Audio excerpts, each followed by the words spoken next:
Excited. I'm here with people. Oh, It's time Not now. no, that's why I'm. Not exactly.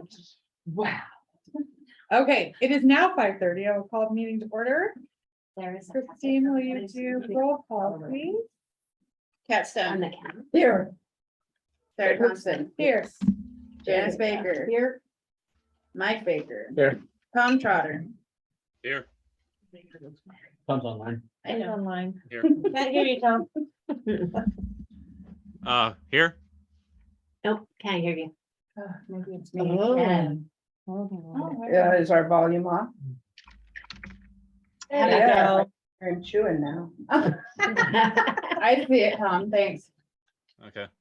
You can't hear me? Okay. Pledge of allegiance. Mike, can you hear? I pledge allegiance To the flag of the United States of America and to the republic for which it stands, one nation, under God, indivisible, with liberty and justice for all.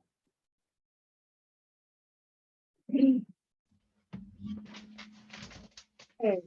Consent agenda 4.1. Has everybody had a chance to review the regular meeting minutes and the consent maintenance report? That's the one that just got sent out. Yeah. Or- We need a second to review it. Or do I have a motion? I make the motion to approve the consent agenda as presented. Do I have a second? Let Janet second. Second. I almost never let her do anything. Second time.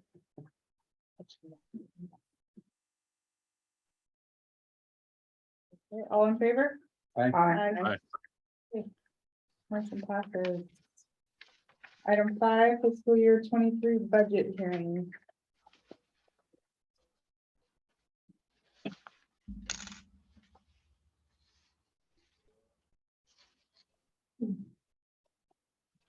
We can just start with the staff report, then she could open the hearing.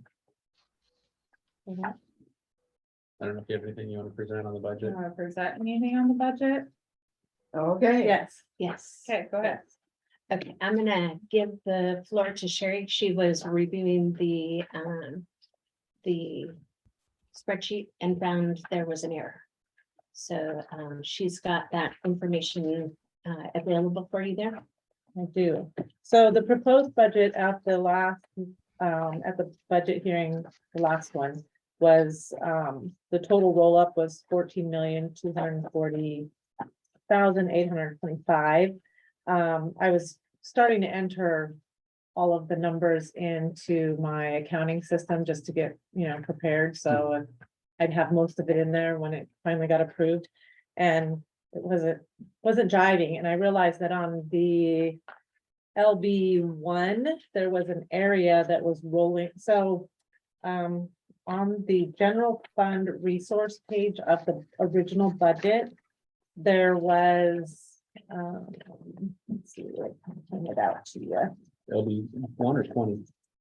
So on the LB20. So on the general resources page, the 5339 income that was there was actually duplicated from back on the CapEx forms. So it was just duplicated income, and therefore it duplicated the expense, so once I took it out of the income, it removed it from the Expense. expense. So it just washed it out, but it did reduce it by, $1 million and some change. So the new number is 13,059,752. So that is the new, but that was it. There wasn't any other changes on any of the expenditures or anything. But it did, so it would change on the LB1. It would change up in the income. The federal, state, and other grant gifts and allocations, it was originally 11,349,000, and now it's going to be 10,168,452. And you have both versions of this. Yeah, you do Yeah. have both versions. And then the unappropriated ending balance was like 1 million 1,327,000, which is gonna reduce that by the million, so it's 146,000, which looks, it makes it look much better. So we Than have how both. all these unallocated. So ones. the top one was your original one that was presented that has the 14,240,000. Mhm. And it's on the second page, the third line down, that 11,349,525. I don't know. On this, you've got a second batch. 11,349,000. Mhm. So About? 13,059,752. 59. Yep, Yeah, I like But that a lot reduced. better than looking at the old one. Just give me the, Oh, this. give me the Yeah. one that's real. give me the real one. Sorry. Yes. I'm a simple creature. So my So this apologies, is the I didn't create the actual- spreadsheet and wasn't here last year, so I was just using what was created and. And going through, I realized that it was counting it off of both sheets, so I reduced it. I would have just sat there and cried. Well, There's no way I could track that down. I had to go into every single cell and look at where it was pulling information from to figure it out, but we she's got it. good at that. I take forever to do that. We'll keep her. And panic. Yes, I do. Yes, we absolutely will keep her. So now, Oh, so I will now open a public hearing on the fiscal year 22-23 budget. Is there any comment? In person or otherwise? none. Going once, going twice. Hearing none, we will now close the fiscal year 23 budget hearing. And I will entertain a motion to accept the fiscal year 23 budget. I'll move to adopt the UPTD fiscal year 22-23 budget in the bill and the amount of $13,059,752. Do I have a second? I'll second it. All in favor? Aye. Aye. Any opposed? Motion passes.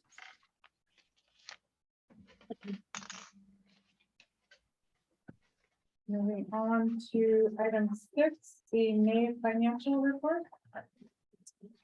At this point, we should be using about 92% of the budget. And we are right at about 82 with the payroll.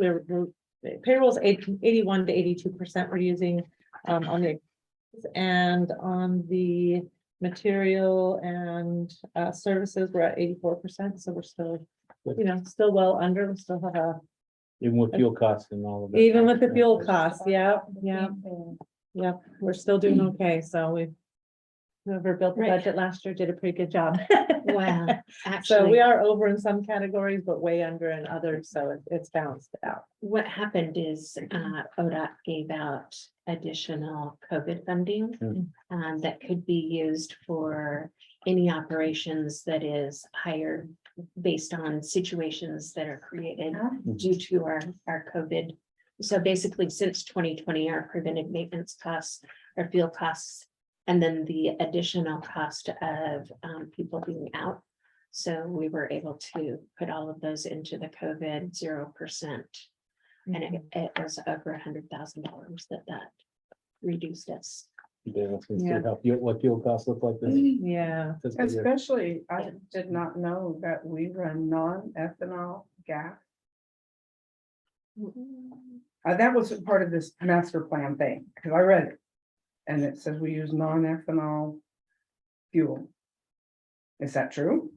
Right, that's unleaded. No. No, there's No. a, Non-ethanol. that's different and it's way more expensive. Yeah, it's like double the I price. don't think, Oh, no, we don't do that. Aren't most of the buses biodiesel anyway, or diesel? I mean, Ethanol. yeah, we're all diesel. What was that, Tom? most of the buses are diesel, so wouldn't be ethanol in that. Is it? Most of the buses are diesel, all but one or two. But the demand response, paratransit and dial-a-ride vans are all They're all gasoline, regular Yeah, they don't gasoline. put ethanol in diesel though anyway. That's why I was. No, that's why I but it's Yeah. non-ethanol in the wording, so I was floored because I thought we were paying for racing fuel. No. That's, We would be That's getting, I can understand it if we wanted to go 300 million miles. yeah, So, of course, we are the budget, but so going forward for next year, considering the pandemic and inflation, did we account for we did, we, enough of that? when going we built forward, the just in fuel case? prices in, we used like, I think it was It was the current, so April, it was Today's 24,000 March or April's, yeah. And of course, and bumped. we did bump up, anticipating having some of the new buses, and if we don't get them, we won't use, we won't use what we, so we should be okay, I think. Of course, fuel will be $10 a gallon. by then. Yeah, there's something. Yeah, you can't control it, but yeah. Well, I'm sitting just- 6 out there right now. On year to date on the income, just you keep in mind that it does include some of the last quarter, of the prior fiscal years in there. We just finished, we submitted Q3's reimbursement requests. We should get those in hopefully before the end of June, so they should be in this fiscal year, and then, of course, we can't do Q4 until we finish it up. Medical transports, we are so far profited 161,000 for the year to date on the medical transport, so which equates to about 14,000 a month. And that is about it. There was a advertising was a little bit high this month for the under the operations admin, I believe is where we put it. Yes, the 1,400, and that's because we finally got State Farm and ODOT on board with the advertising, so that was for the printing and the installation of their ads, and then of course we build them out. So we'll be getting that money back, but it just looked a little high this month, so I just wanted to point that out. So we are currently under contract with ODOT and State Farm for their advertising. We still have Lithia and what's the other one that we have? Lishwa. We have four advertisers now, and I'm still waiting on a rental. Haven't heard anything. How long are the advertising periods for? Lithia and Schwab do like a year at a time, and then the other ones are doing at least 3 months at a time, but I think Okay. they'll go longer. Is that State Farm is there a especially. minimum? 3. Mhm. That's it. The prices are still rising, but we're holding steady. I think we'll finish the year strong. What, any questions on the financial report? And we'll take a motion So moved. and a second. Second? All in favor? Aye. Any opposed?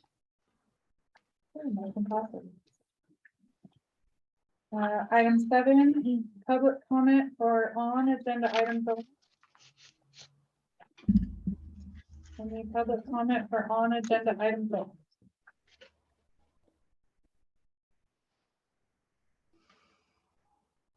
Okay, seeing none, we'll move on to new business. Item 8.1, transit master plan. Okay, and Krista Purser from Kittleson and Associates is online with us. And so she's available to answer any questions that you might have. This is the transit master plan that was presented at our last board meeting, and then there were some suggestions that were made.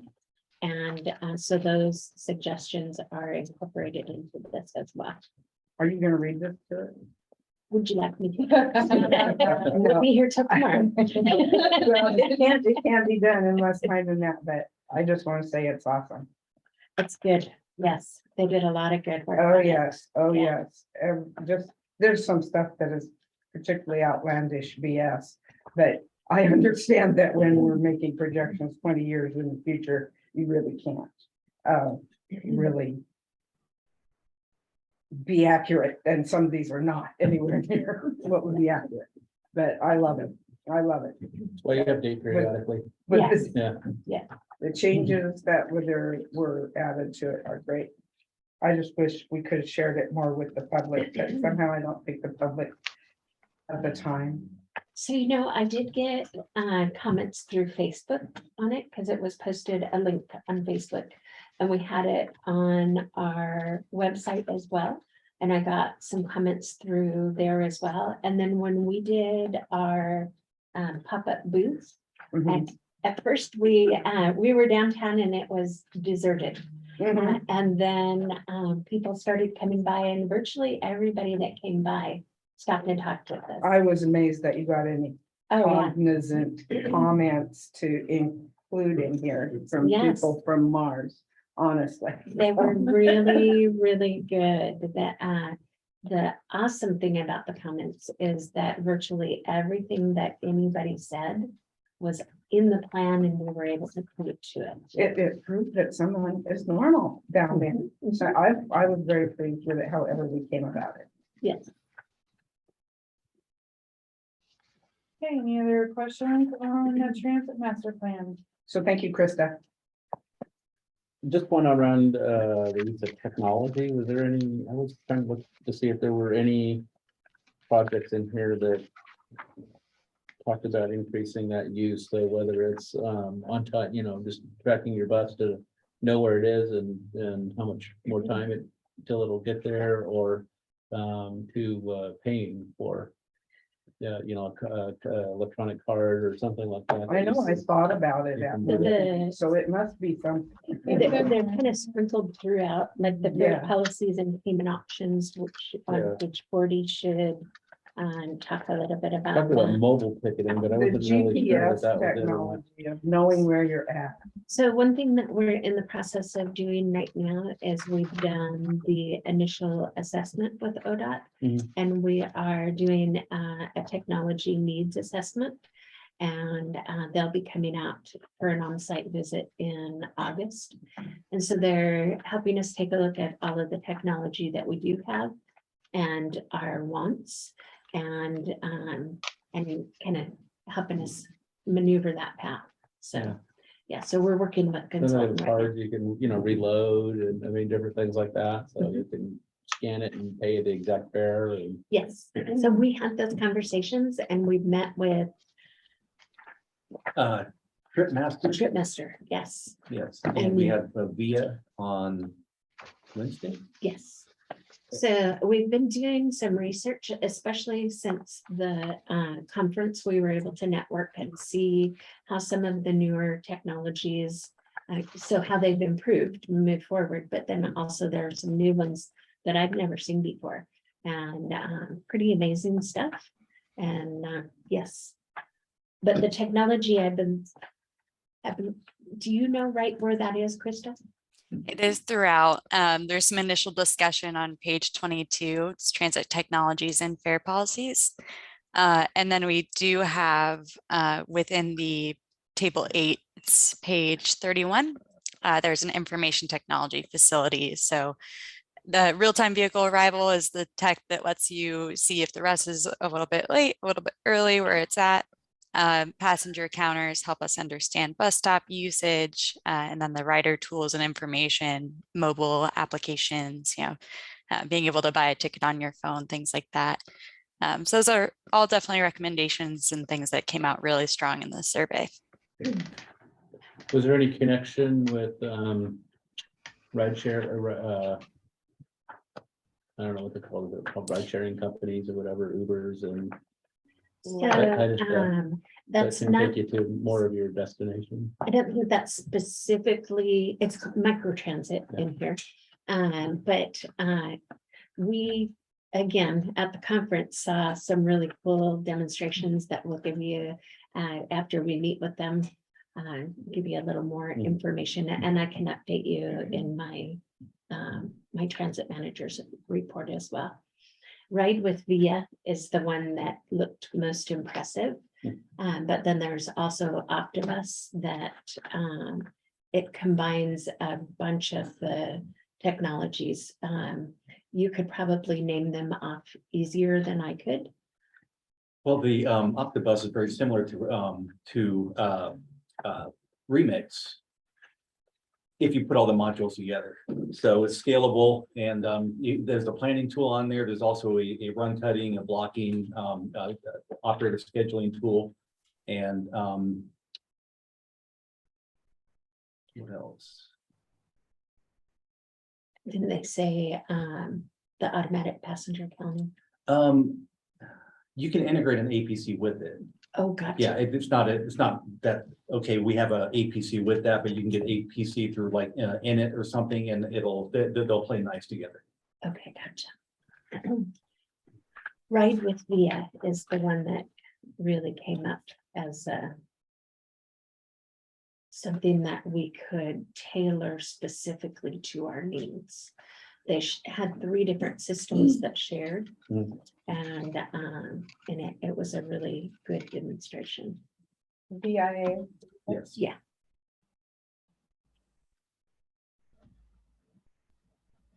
They shut down their ride hailing service to focus on public transit. In 2021, December. Who did it? Via Transit. They shut down ride hailing services to concentrate on public transportation.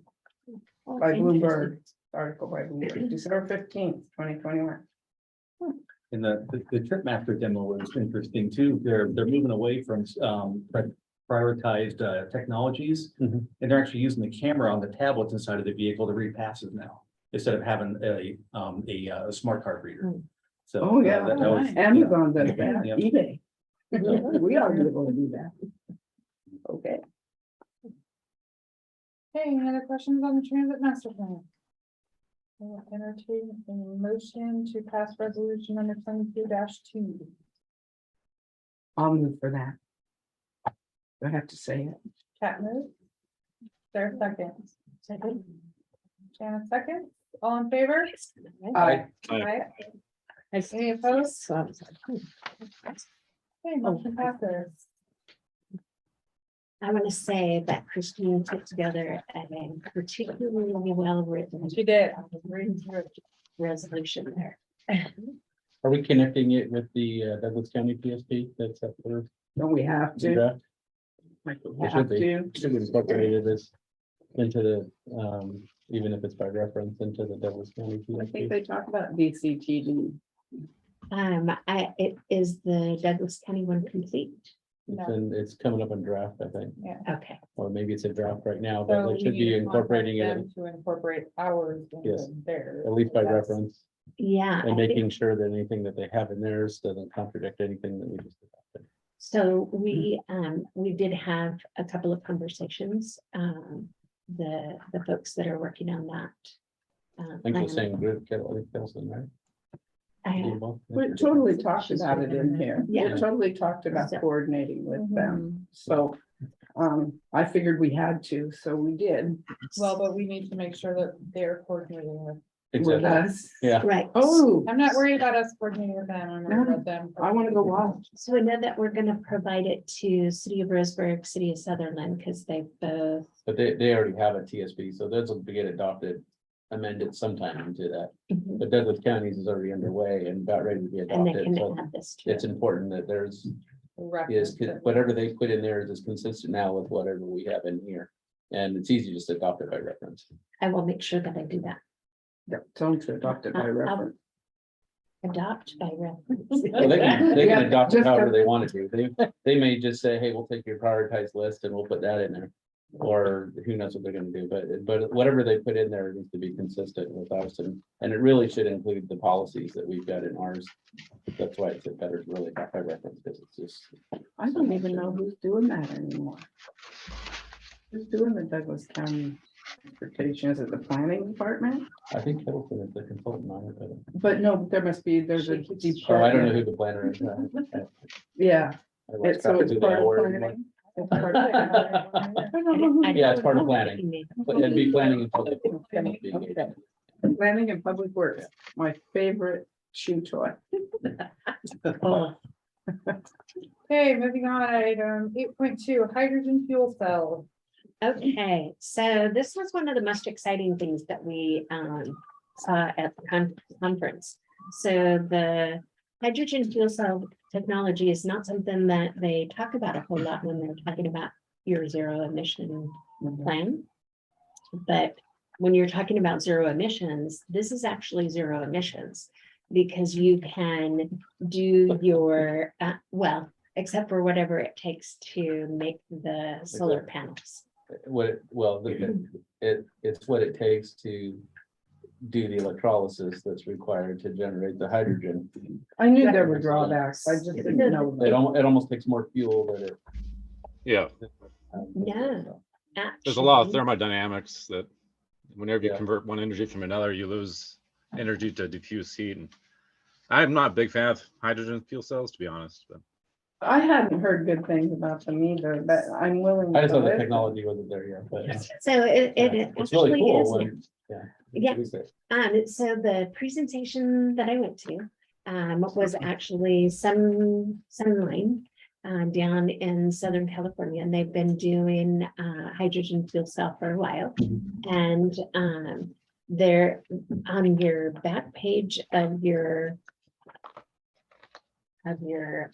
presentation here, it shows a mobile hydrogen fuel cell station. So you can connect it to your solar panels. It creates enough energy to do the electrolysis. Oh, you're using solar power. Uh-huh. And then the fuel time is about the same as if you were at the pump with a gas or diesel, you know, so it's quick. It's not hours and hours sitting at a charging station. The reason that I really started looking deeper into this is because I sat through the questions I wish I would have asked before, either before implementing, before signing the contract, whatever, for electric buses. So there were actually some horror stories, people that bought 3 electric buses, got their stations all set up and everything. And then the power company told them, oh, sorry, you can't charge all 3 of those at once. You can only charge one at a time. So they had to set them up on a schedule to be able to charge, but you can't charge 3 of them overnight within the parameters of their scheduling and have them all 3 ready to go in the morning. So they had to adjust. It how depends they- on your power availability. at the Yeah. site, you know. They had to adjust Yeah. how they intended to use them.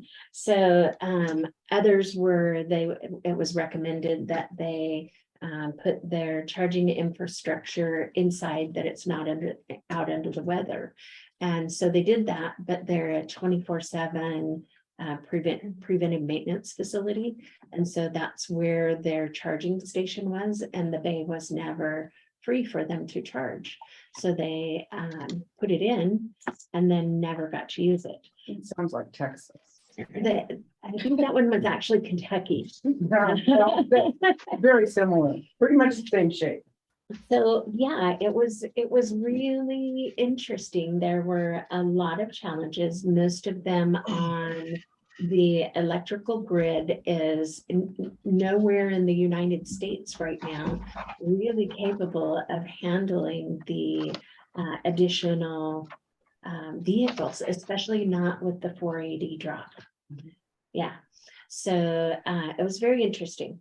But the hydrogen fuel cell, it takes 1,000 gallons of water to create, it's like a third, so 333 gallons, and they sell it by the liter, I believe it is. Of course, I just use gallons. Well, a liter gives you the equivalent of a gallon of gas as far as range. Okay. That's the other thing is the electric vehicles, the size that we want and need, the range is about 240 miles per day, which would work for our Roseburg routes, but the hydrogen fuel cell buses, it's more like 350 miles.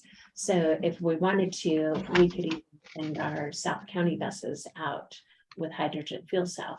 And it truly is clean energy because the only byproduct is oxygen. Is it allowed in Oregon though? Yeah. It is. Hydrogen fuel cell? Yeah. Oh, the other thing is, this lady, she said they, Kilograms, not liters. oh, kilograms, that's it, yeah. Oh, So- God, now I'm really, She sells the excess hydrogen to other public utilities that have hydrogen fuel cell vehicles. And I think that's what RBTD did when they put in their natural gas CNG, on there. They allow other yeah, groups to come in and charge. and it is a revenue source that was a real chunk of change for them, So, so. yeah, I was just kind of wondering around the land use because hydrogen is so explosive. You know, what do you do, around a residential neighborhood or in areas there? Where can you put it? Can you put it here or would you have to have it somewhere else? we put Yeah. gas. Well, we might not be able to put it over there, but the lot on the other side of our bedrock, right over here, Mhm. is for sale again. So we could Imagine buy that. that, create a fuel station. If it blew up, our site would be fine because we're on bedrock. You don't want to put a fueling station where you're gonna park your vehicles. If it blows up, you lose all your vehicles, no matter what they are, but, yeah. So, anyway, we've been chatting about what we could possibly do, so. Oh, I think it sounds exciting. I see that Hyundai is actually going to put semi tractors next year on the Yeah. road, in spite of the fact we only have 74 stations in California. That's So, all there is in like the country yeah, is 74 hydrogen cell production places. so you can buy hydrogen, but Uh-huh. it's expensive. Okay, so we Yeah, want to make so we our want to own. make our I own like that idea. Get With- a corner on the market. with water and solar power. So interestingly enough, the Proterra is the company that gave us a reference letter to partner with us if we get the low-no grant, and they do hydrogen fuel cell in the 35-foot bus, which is what we want. So, and it's the same cost as the electric bus. So we put in for electric buses, and that's what we would need to get the first time around. We would need to, well, if we get chosen. But I'm finding that every time I say if we get chosen, we're getting chosen. Oh, God. So what is the cost to convert if we do that? Oh, so you don't want to convert, what, We would just buy a new bus. As we replace, right? As so a replace. what you really want to make sure that we do is we don't want all our eggs in one basket. We don't want everything to be all, like right now, it's all diesel or gasoline, and we're held hostage to the pump, If the electric grid goes down and we're all electric, then we're held hostage by the electric grid, But if we can, this is something that we could do, that even if the electric grid goes down, we can still continue to generate fuel, the hydrogen, and if we continue to use some hybrid vehicles that, they're not 100% clean, but they don't require electricity to charge them to be able to start, and we have some electric and we have some hydrogen, then no matter what comes our way, we're not going to be stuck. At least not completely stuck. We'd be able to at least use whatever vehicles have. Whatever The fuel EV type. contract. They didn't fulfill their end. Can't we cancel part of it?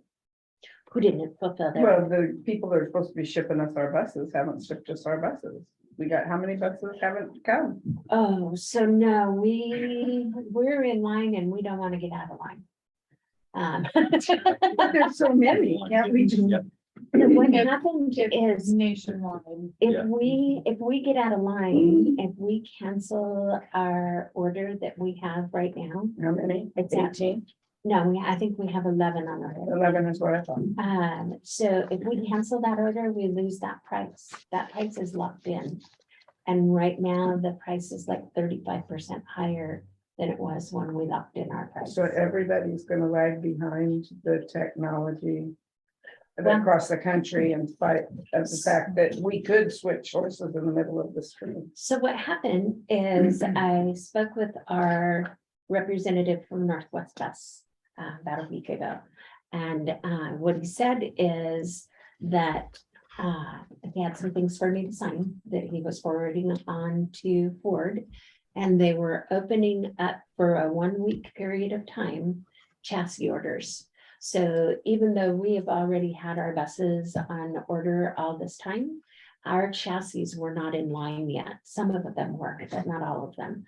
And so they opened the chassis orders for 1 week and only to entities that were either purchasing large numbers of vehicles for like districts and, but not for, like, none of us could go out and buy it, not for Mhm. personal use. you Regular know. public. Yeah. So anyway, we are good to go. We have 11 vehicles on order. 7 of those are hybrid. We just got another grant, the one that we added in to the budget right before the budget committee meeting. I believe it was 809,000, something like that. Is the grant portion. We have I think it's 20% match on that. But it's to replace, I'm thinking 7 vehicles. It might, yeah, 6 or 7. And I thought, wow, that's a high number until I looked at the increase in cost, and it's for all electric vehicles. So that grant is to be able to replace the vehicles with electric vehicles. And it falls in our timeline. Our timeline that we put in the zero emission transition plan matches the timeline for ODOT and state of Oregon.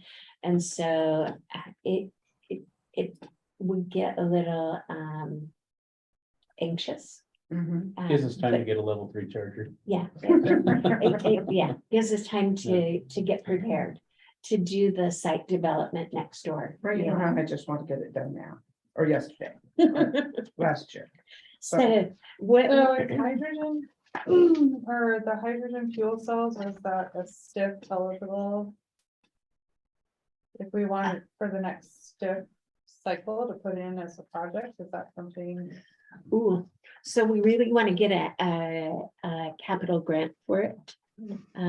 Like we want to put in a and I'm just thinking strategically.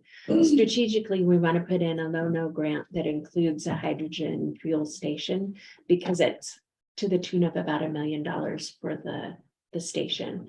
The hydrogen buses are the same price basically as the electric ones, coming in right about $1 million or 1.1 million per vehicle. But the electric buses, their charger is like $96,000. And we need 3 of those to be able to charge all 3 of them at the same time.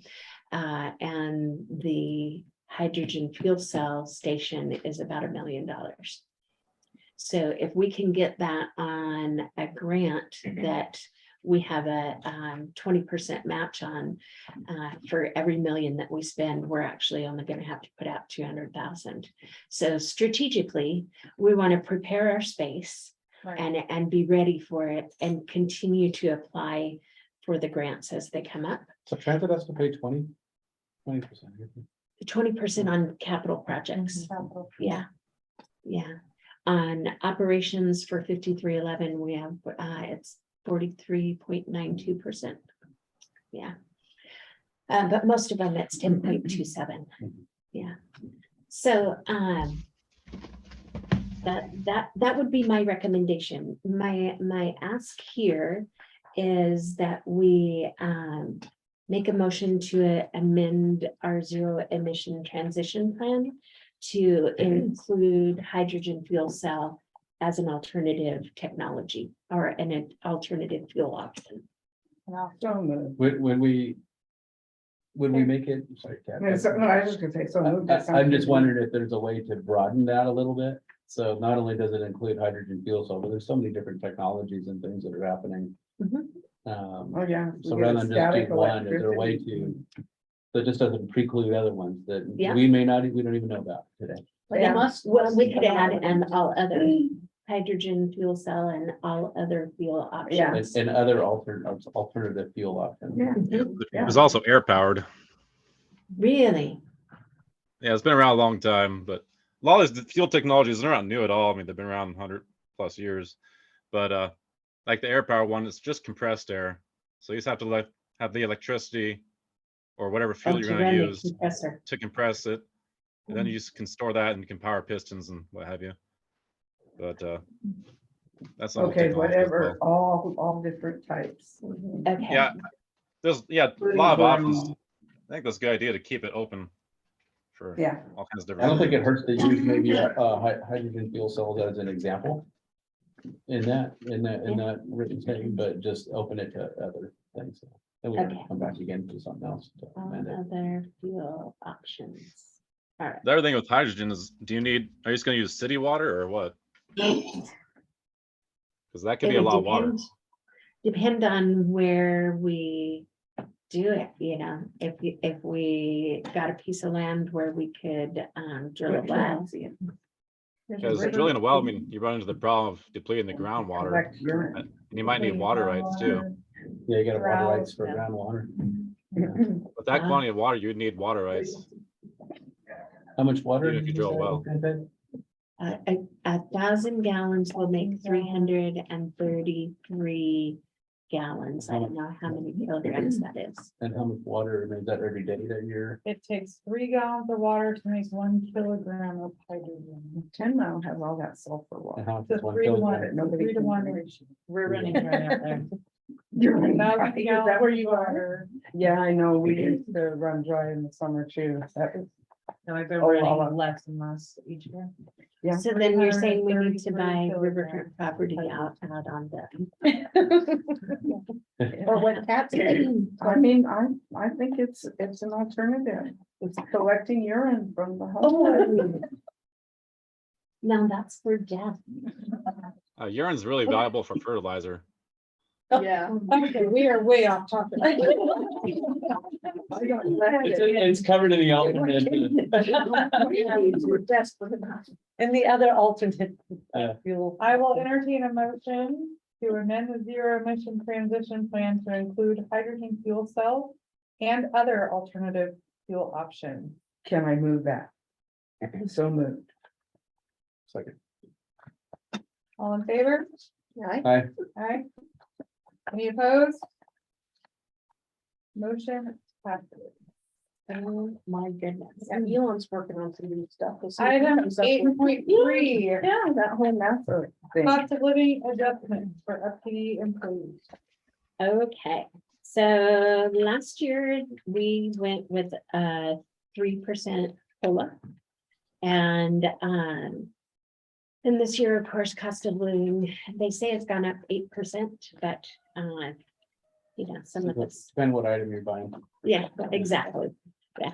So I just went 2 to 10% to show you what percentage of the budget that would be, what the additional expenditure. So even if we went as high as 10%, the total on the budget would be $136,901 as we are currently staffed. And we budgeted 5%. We budgeted, what did we budget? We budgeted 5 and 5, 5 and 5. 5 and 5, yeah. What, I mean, what's 5 and 5? Oh, 5 COLA, COLA, 5 5 merit. Oh, merit. Oh, okay. So we So could the do, budget already includes 10%, but. mhm.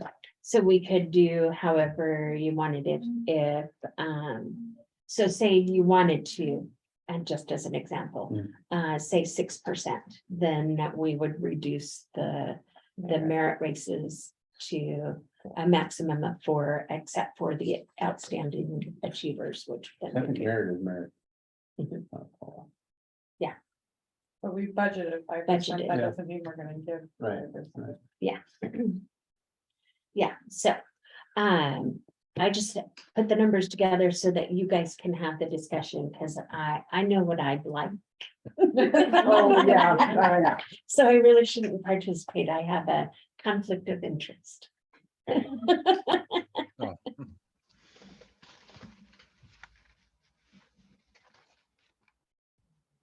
Any discussion? Any opinions? I'll throw out the 5%.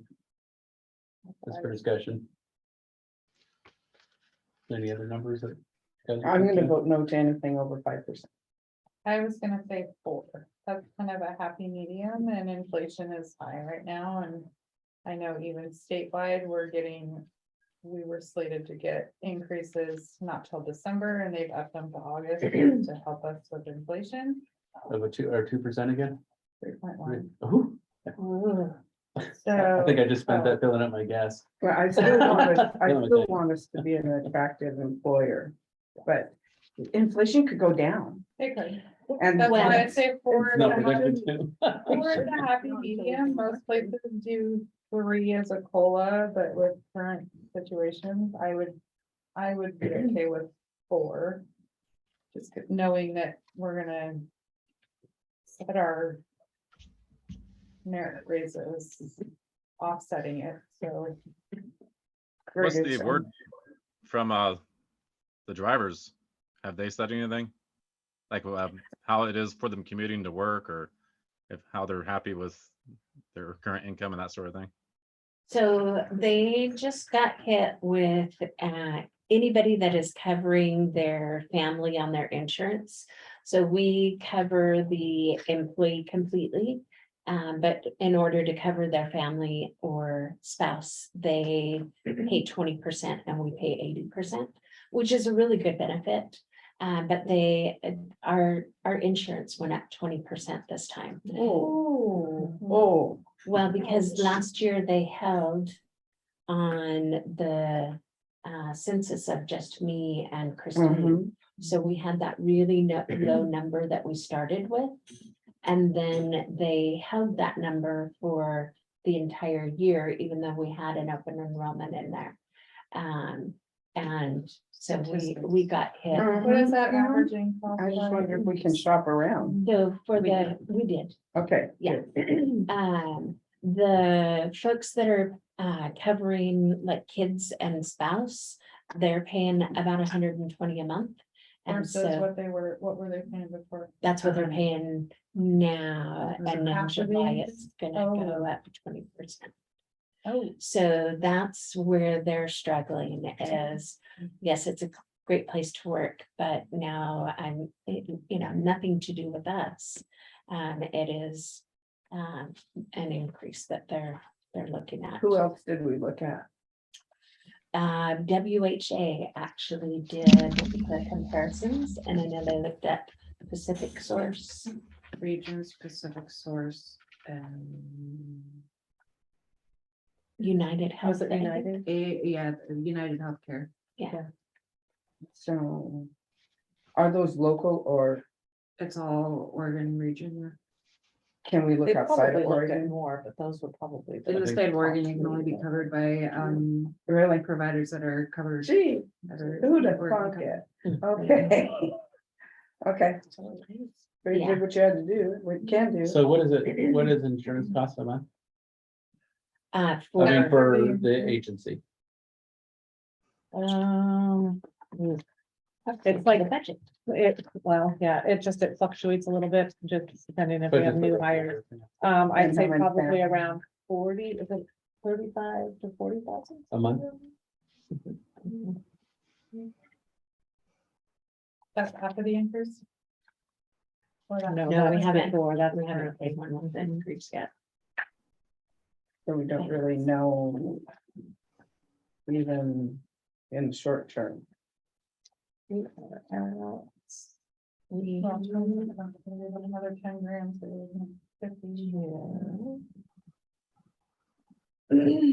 Oh, yeah, because it's, oh, divvied out. it's split out, I Yeah. see. Okay. So I guess, so why I'm asking, I guess my thought was, what if we did a percentage for COLA? And what if we said we'll pick up another 5% of the insurance? just to make that adjustment. Those folks would be really happy. Okay, 85% of insurance and do the, Oh, can we make that adjustment at this point? Oh, we can't, because that's us. It changes all of our, Right now would be the time to change it. like immediately. Okay. I can work on that tomorrow, actually. Okay. Yeah. Well, I like that idea. Insurance is so Well, that- valuable. That way that a additional thing. cost is somewhat split between the employee and the agency. Yeah, and it goes to those who are affected the most. Right. Yeah, so I agree with that. I don't have to pay out of pocket anymore. My daughter is gone. So employee only is zero.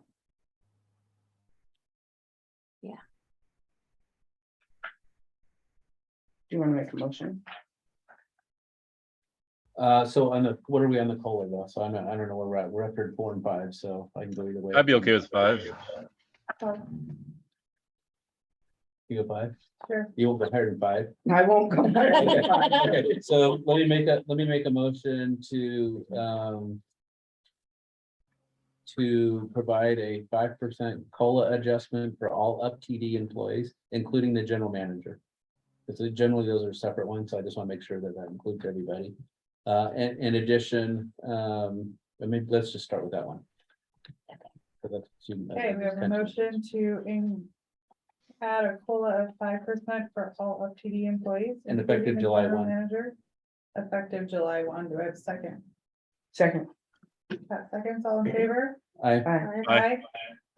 Any opposed? Motion passes.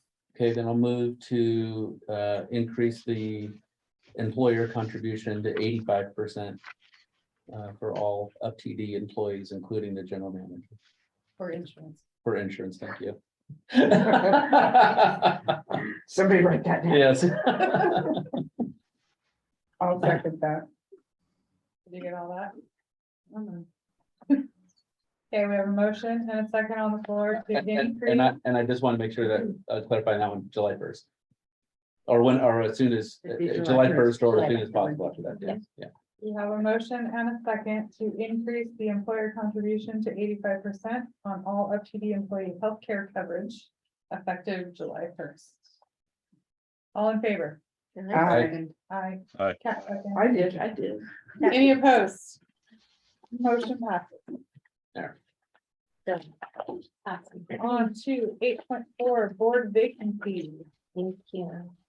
So we have been trying to reach out to Mark Hendershot because he has been absent without contact since February. Mhm. And so he sent an email, which is included here in your packet, stating that he's been out of commission since mid-February and will be moving to Washington at the end of the month to live near his daughter, and asked us to accept that as his resignation.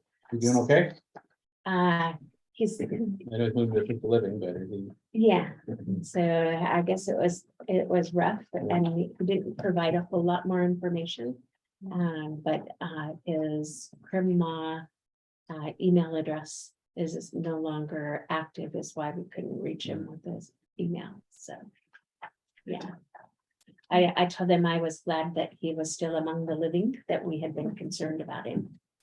Do we need to accept his resignation? with the motion? Yes, accept his resignation and determine a deadline to accept applications from the citizens for a board vacancy and provide direction for me to go ahead and start that process.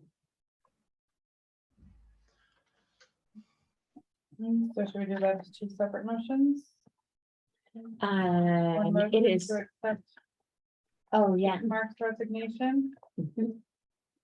So I'll move to accept Mark Hendershot's reservation, resignation, yeah, As of June 8th, Uh, 2022. as of June 8th, yeah. I'll second. On second, all in favor? Aye. Aye. Any opposed? So I'll be opposed. We're all opposed to it, but. Yeah. In theory. You really? Well, if he really feels that way, Okay, All vote aye. motion passes. And then I see in here that we only have a week. We advertised for a week. Is that appropriate for only a week? No, I was That is thinking what 30 days. Yeah, Is that what our That's what our bylaws say? bylaws I noticed say. that for the first time this time. yeah. I feel like it We've should always be done it at 10 days. You can't even get that into a paper sometimes in a week, Yeah. especially in some of the. I big went ones. back on the two And the way things. and are, I it would was say 10 30. days each time we did it, but the bylaws say a week. I could, When is So our we'll bylaw be ready? July? Yes, We put that on. Can we make a motion to, I know our bylaws say that, but just to say that we're gonna do it for a longer We're period gonna of time. send it. yeah. We We recognize, can. we recognize that our bylaws, if that would, then that'll be something that we'll want to address probably. do you want to address it now or do you want to address it next month? Well, I don't think we can amend our bylaws in this meeting. Okay. But I think we can ignore our bylaws We have- officially in this We meeting. have bylaw review. I mean, just recognizing that we understand it's there, it's something we want to change, but we feel it's appropriate Yeah. that advertising is for 30 days or something like that. I feel like we should end it 30, like, if you advertise tomorrow, give it 30 days, Exactly. 30 days from advertisement. Okay. And then with all applications being provided to the board members as they come in, and then You know, I would hold them until, I would hold them. until you have all of them, So. and then you actually- hand it off until whatever comes in at the end of that 30 days, and then give it to the board. At the end of the 30 days, we'll put us up to the next meeting. It's likely not gonna be till the meeting after, Oh, really? yeah. Because if you, if you did that, you want a chance to interview them and, there's a little bit of a But the- process there. The time that they're gonna serve is just until like next year sometime, right? May and June. Yeah. June of June. 23. Yeah, Right. so it's only a few months. once a year. I think that's how you came in, isn't it? Yeah, And then in January, and then you had to run at the next election. no, the election after. Yeah, she filled a 2-year. It was an 18-month position, and then I reran. Yeah.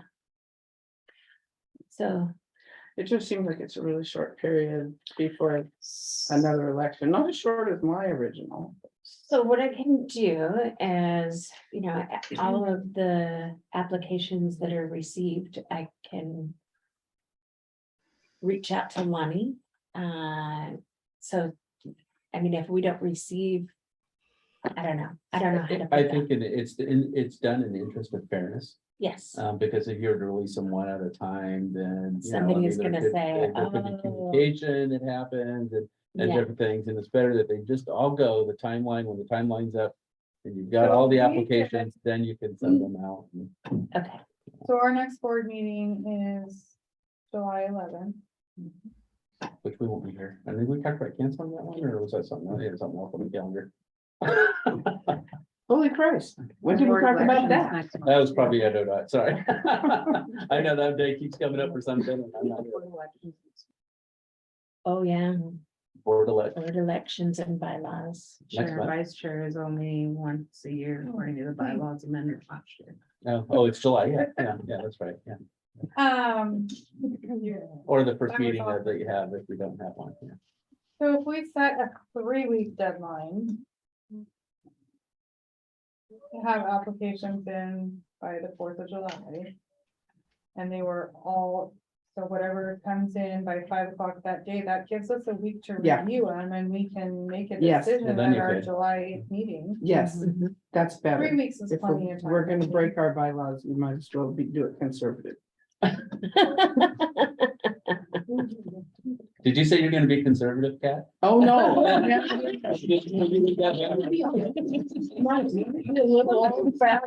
just was checking.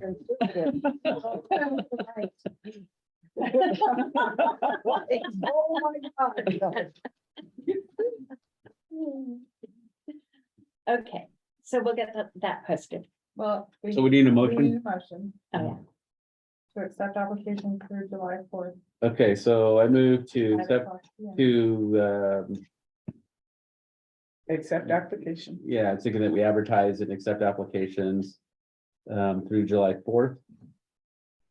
I guess that's really all we need At 5 for p.m. the board vacancy. Yep, at 5 p.m. or midnight. That can works for me. Does 5 p.m. Doesn't matter what it is. Is that what time we close here? Well, it's Like, closed. Did we ever close? We're closed that day anyway. Oh. Yeah, okay, It's one of the few days there's absolutely no bus. okay, then midnight on July 4th, because they could be in the Yes, Okay. mail on postmarked and postmarked. Okay. Was there a second? Oh, I'll second it. Okay. Because you're conservative. Okay. Yeah. What's wrong with you? And second, to publish the vacancy for board of directors until, with a deadline of July 4th at midnight. And a second, all in favor? Aye. Aye. Any opposed? Motion passes. Moving on to 9.1 old business, fare free, reduced fare presentation. Okay, so we talked about this a little bit Good. We're covered. at one of the previous board meetings. And it was asked that we research and come back with some more information. And both Randy and I did different kinds of research, actually. And Randy has a presentation here for you, but what we'd like to do is, rather than fare free, we'd like to look at reduced fare. There were some inherent challenges that come with reduced fare that make it more difficult for the operators to appropriately handle situations on the bus. So, there are what they call non-destination riders, and it is more difficult to get them to vacate a seat if everybody gets on for free. So you can't say that you got on here and your ride is to a destination or back to here if it's free, because you can just get off the bus and get back on. So yes, fare free creates a few challenges that we wanted to look at, reduced fare instead. So Randy has prepared this presentation, and I'm just going to hand it over to him. So one of the things I noticed when I was researching to apply here was that just crossed my mind was how expensive it is to ride the bus here. And everything's getting more expensive, and I'll get into some of those figures in a little bit here. But so related UPTD program objectives that this would do is implementation of programs to reduce fares for public transportation in communities with a high percentage of low-income household. HB 2017, Keep Oregon Moving Act. Advance equity in an effort to make transit more inclusive and accessible, and increase ridership up to and above pre-pandemic ridership levels. There may be some fiscal impacts if we don't double our ridership. So in general, decrease in transit fares will nearly always increase ridership, but it will also result in lower fare revenues. Therefore, if fare levels are reduced to increase ridership, success can be reasonably assured. But it'll come at the cost of revenue reduction unless the fare reduction results in doubling of the ridership. How much revenue is reduced and the overall financial impact of decreasing fares will depend on several factors. The factors that may increase costs or initial costs to transition to decreased fares, announcements, printed media, changes to the website, changes to the fare structure, reduction in fare revenue received by the transit agency, increased impacts on operations, overcrowding, increased boarding and dwell times. The overcrowding issues where it might run into a problem is if we have a full bus and we can't get a wheelchair on board, well, we're required to get another vehicle or some way to get that person within 30 minutes. And if we run into those situations, it can tax operations even more. And then potential increase in security and maintenance costs. Factors that may provide cost savings is reduction in costs associated with collection. That won't take as much time. And then potential increases in eligibility for state and federal funding due to increased ridership. The equity issue is, pretty big right now, especially with just the cost of everything. Despite some slowdown in April, inflation continues to rise at a fast clip according to the latest Labor Department report. The price of consumer goods and services has risen 8.6% overall as measured by the Consumer Price Index. That's the largest increase in 12 months since December of '81. Month-to-month inflation increased another 1% in May, driven largely by the increase of prices in shelter, gasoline, and food. Core inflation, that's the measure that excludes food and energy, was up 0.6% in May. What all this means is that cost of everything from food to rent will continue to rise, squeezing Douglas County residents' budgets even further. According to the Labor Department, here's how much prices have increased over the past year. Gas, 48.7%. Used cars and trucks, 16.1%. New vehicles, 12.6%. Electricity, 12%. Food at home, 11.9%. Food away from home, 7.4%. Shelter, 5.5%. And apparel, up 5%. Gas prices in particular are becoming even more unaffordable, up to 48.7% since last year and 4.1% since just this last month.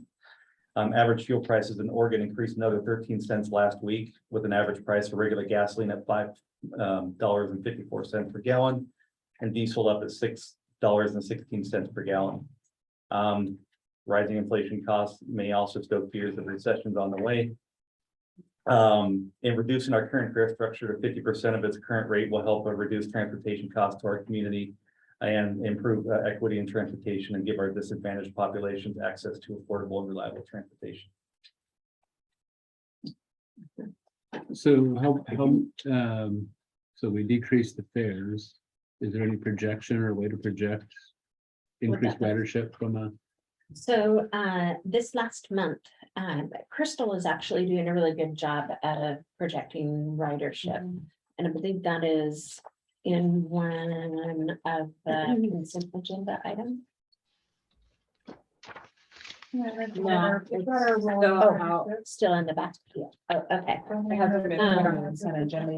So ridership last.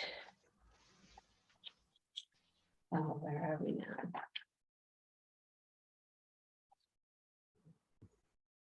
Oh, she didn't include that in here.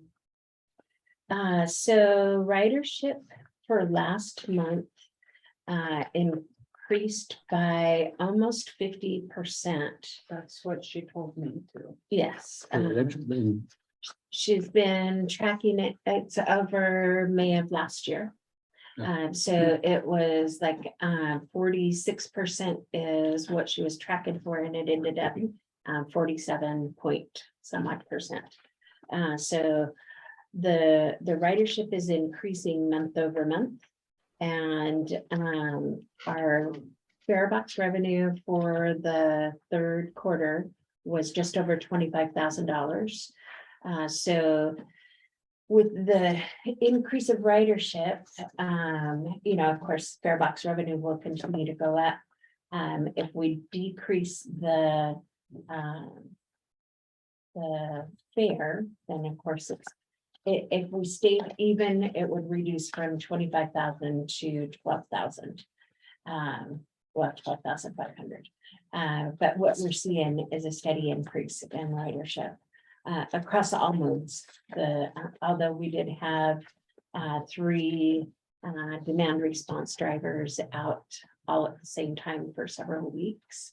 So we did see a hold steady and slight decrease in the demand response, but that was due to not having enough drivers to provide the rides. So, yeah, I mean, I'm supportive of it. I mean, you know, the most you're talking, if you didn't raise anything, you're maybe dropping $50,000-$60,000 A year. A year. Yeah. So to me, this is it would be a wasted opportunity not to communicate this. So, you know, while your prices are good, you know, you can almost write, the news release almost writes itself, you know, while prices are going up. You know, to help that, you know, UPTD recognizes that those issues, and, you know, we're reducing our fares by 50%, you know, so it's only $1. But I think, you know, in addition to that, it would be nice to just talk about the other changes too that are happening that people have no idea about. Maybe they rode the bus 3 years ago or Yes. 5 years ago or whatever, and they had a bad experience, or they just haven't thought about riding the bus or whatever reason. But you know, I don't know if we've changed to 30-minute headways yet, or we're not there yet, right? Not yet, Because we're waiting for some of those, the but buses, yeah. but anyway, maybe talking, maybe, you know, maybe communicating some of those things that are either in place, like Sullivan and Winston. And some of the upcoming changes in language, I use headways, but in language that the every average person Understands. could understand. Yes. Yeah. So I met with Brick Communications, KQEN, about a month ago before we had our budget committee meeting. And we put together an advertising package Oh, right. that would include, I was gonna say all three modes.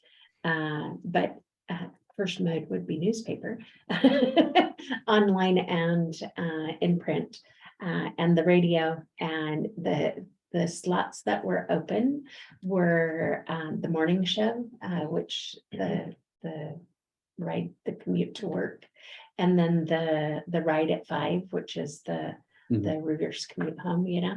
So those were slots that were open. Also, there is I would have to get the sheet. It's been a while since I looked at it, but there were multiple different types of advertising. One where they have the canned, it's already pre-recorded, and they push the button and it plays your advertisement. But the other kind was what he called one-liners. And so that's the DJ as he's rolling into this segment or that segment. And with UPTD, did you know that you could go from Sutherland all the way to Canyonville? We can write as many messages as we want as a one-liner, and they will just go down the list. If we had 25 of them, they'd start at the top at the beginning of their show, and just every opportunity that they had, they would throw a one-liner out there. I So say we throw everything at it that we possibly can on every mode there is. Yeah, Yes. Not and enough for reading everything. that master plan, I was like, how much are we spending on a marketing director? We need somebody that does our marketing, because that was my complaint about the master plan, because I wanted to know who was on this committee, because I didn't hear about it until a half hour after it started. And maybe that's my fault, because I don't listen to everything that you guys listen to. But we need better marketing, yes. And I just want to say, as far as the no fares, if we have people who are hurting under the flood that we've got going on right now, people who are lower than those people are definitely going to be drowned and held to the drain grate. And I think that we need to have some way of having a no fare, a no fare.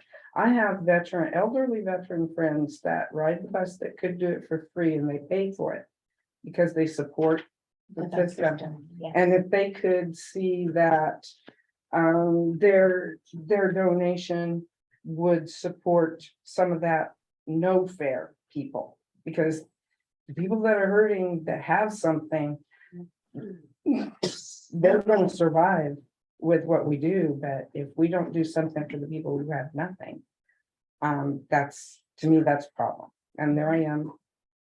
That's my reaction to when you said that. And I have to say that we have to have some way to have some no fare. So Options. veterans are free. Yeah, And- but my veteran friends are Proposal. paying. Kids 17 and under would be free. So those are things I think, summer schools out. Mothers. So 17 and under, children. kids The ride lunch. free. Do we have How often do you do SNAP benefit card? It is free, or? Do we or have- what? Medicare. What? Medicare. Medicare is free? Is free. Then we need to advertise that kind of thing. Are there opportunities to, with some of that, especially with kids and stuff, to reach some of those summer lunch Mhm. programs that some of Yes. the Yes. schools, we have bus stops, in other words, near some of that, that might be something to point out that's available. So kids Yep. can ride free, and you can get your free lunch and things like that maybe need it. Yeah, that's kind of what spurred the Kids Yeah. Ride Free program. Is the inability for moms of 3 or 4 or 5 kids to be able to get on the bus and get them to the free lunch program. You could so work with that- the school district. Like in Yeah. Portland, they just give the bus passes to the youths if you're 17 or 18, as long as you're in school. But maybe you could work with the school district and give parents the option to elect to get a, pass for their kids for like the annual or whatever. Especially in the sign up school and stuff. They What do you mean? they have navigators at the schools now too. They're family navigators that work with those families that don't have access to. I know there's one at Southern Club, but I'm sure there's one at Roseburg. And we too, have but- foster home residents that are out there that do independent living, that's one of the ways that they can be independent living is that they have to prove they can navigate the transportation system, but they have no money. So we do have people that donate and specifically ask that we provide tickets to the agencies that provide services to the low income and the homeless Good care. and So you need to Like market APD. that we do that, so that we support these people and support these programs that are somehow under the radar. Because I don't want the explanation that people that are riding the bus all day long because they don't have anywhere dry or anywhere warm to be are excluded, because that excludes people with That's- traumatic brain injury. not and exactly whatever. the situation that But we have. it to just sounds very much like it, so. But there'd be opportunities, for example, to go to the city of Roseburg's new warming shelter, which is right near a bus stop. I mean, it's not, obviously not that time of year, but. There's opportunities. Well, they There's have opportunities cooling to get that. centers in the summer. Mhm. Yeah, I just think if we're gonna do it, we just need to make sure that we Or- advertise it.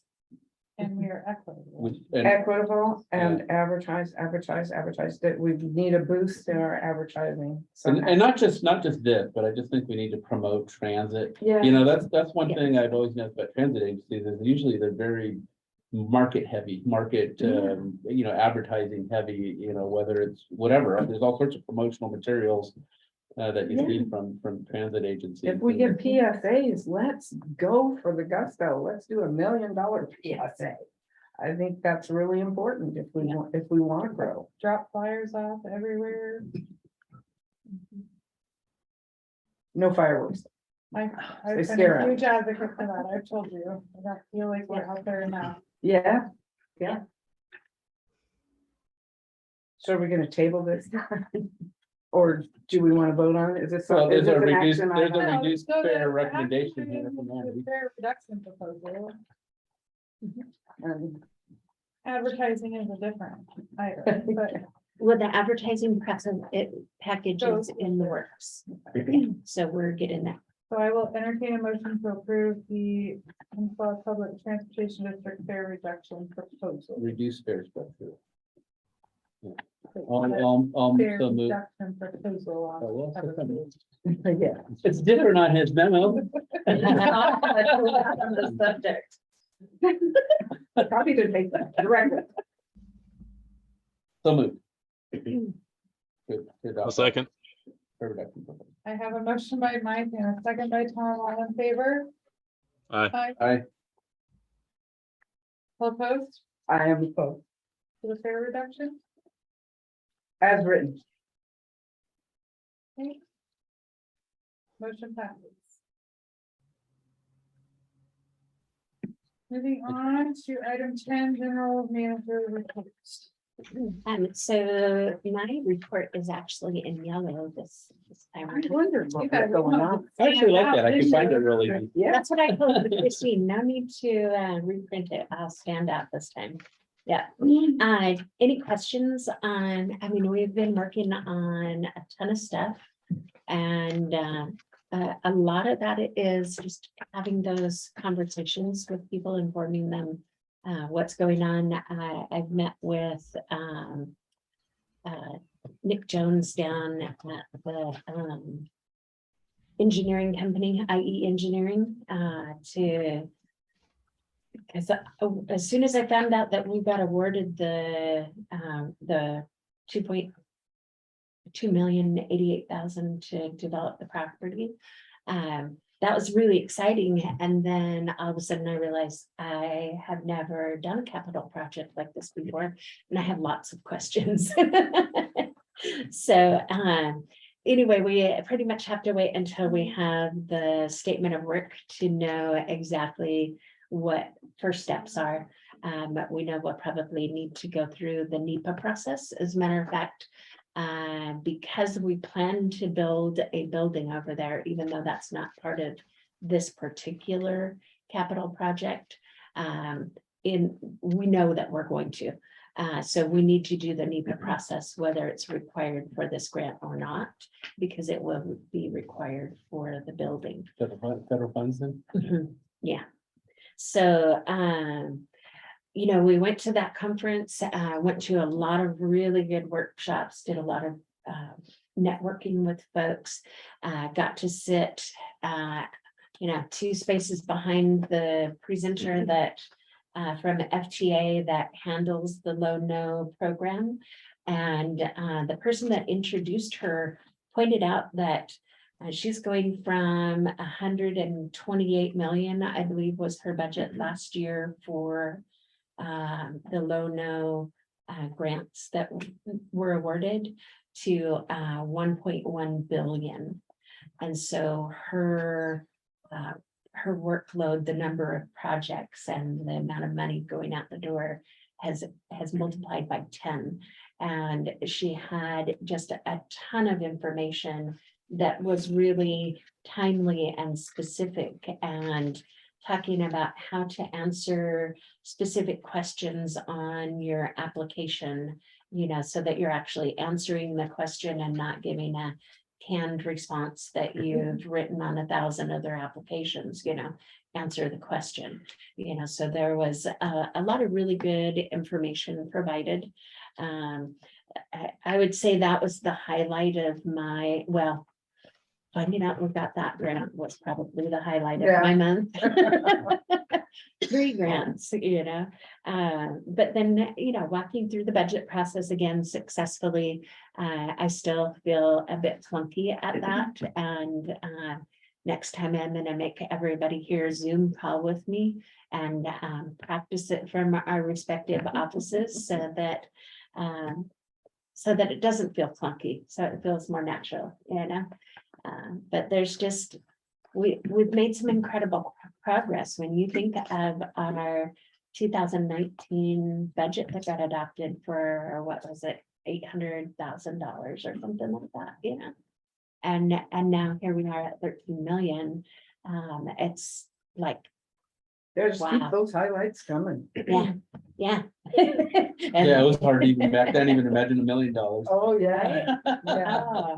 The first check that came in for $1 million, Yeah. we took a I picture of remember it. that Yeah, very well. yeah. So just a lot of really good stuff, and it's hard to sit down and pinpoint what did I do. Oh yeah, see, number 3, met with Michael at KQEN to collaborate on developing an advertising package. And now it's just a matter of getting the contract, signing on the dotted line, and getting it out there. So next couple of weeks, you should be hearing it. The travel training video. Travel training video, I had to work with them to revise the script. So when these people contacted me, I thought that they were a recommendation from Brian Kravitz. Mhm. Because we had briefly talked about it, and he said he could recommend a few people. And the next day I get a phone call, and I'm thinking, wow, that was quick, So we go through this whole process, and we start working on this, and I found out they cold called me. No.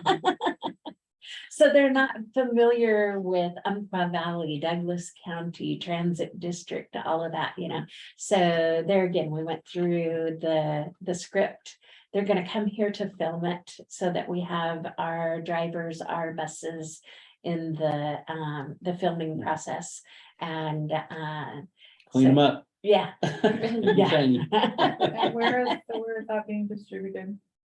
So it is a travel training video that we will have on our website.